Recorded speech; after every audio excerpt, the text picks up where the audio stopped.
మనం ఒక్కసారి టీమిండియా పరిస్థితి కనుక ఒకసారి చూసుకుంటే మనకి టెస్టుల్లో కెప్టెన్గా ఎవరున్నారు? రీసెంట్గా శుభ్మన్ గిల్ టెస్ట్ కెప్టెన్సీ బాధ్యతలు చేపట్టాడు కదా.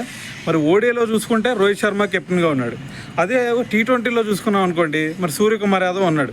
అయితే మరి ఇక్కడ ఓడిఐస్లో ఒక చేంజ్ చేయబోతున్నారు అనమాట. అదేంటంటే రోహిత్ శర్మని కెప్టెన్గా తొలగించేసి రేపు రాబోయే శ్రీలంక సిరీస్ నుంచి శుభ్మన్ గిల్ని కెప్టెన్గా పెట్టబోతున్నారంట.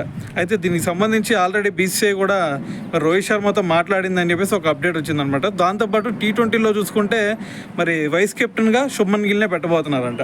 అయితే ఇదంతా బాగానే ఉందిలే, కానీ ఒక చేంజ్ అదేంది, రోహిత్ శర్మని పక్కన పెట్టి ఓడిఐస్లో గిల్ని కెప్టెన్గా పెడతాం అనేది కొంచెం బాధాకరం అని చెప్పాలి. ఎందుకంటే మనకి MS ధోని తర్వాత మనకి ICC ట్రోఫీస్ అందించిన కెప్టెన్ ఎవరు? రోహిత్ శర్మనే కదా. మరి అప్పుడు చూసుకుంటే MS ధోనికి అతనికి ఎంతో రెస్పెక్ట్ ఇచ్చారు. దాని తర్వాత అతన్ని ఒక హైప్ కూడా ఇచ్చేశారు. అంటే ధోని సాధించిన విజయాలు కూడా అదే రకంగా ఉన్నాయి. అయితే మరి దాని తర్వాత చూసుకుంటే రోహిత్ శర్మ కెప్టెన్సీలో కూడా మన ఇండియన్ టీం అంతే మంచిగా ఎదిగింది. మరి ఇటువంటి సినారియోలో రోహిత్ శర్మకి మిగిలింది ఇంకోటి ఏది? గోల్.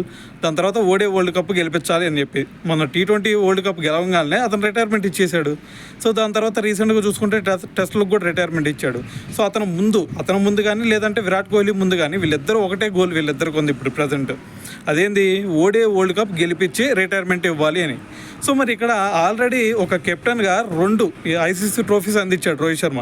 మరి ఆ ఓడే వరల్డ్ కప్ కూడా గెలిపిస్తే మరి ధోని సరసన చేరతాడు. మరి ఆ రికార్డు సమ్మన్ చేసే ఛాన్స్ ఉంది. మరి ఆ ఛాన్స్ ఇవ్వకుండా ముందుగానే రోహిత్ శర్మని తొలగించడం అనేది కొంచెం బాధాకరం అనేది చెప్పాలి.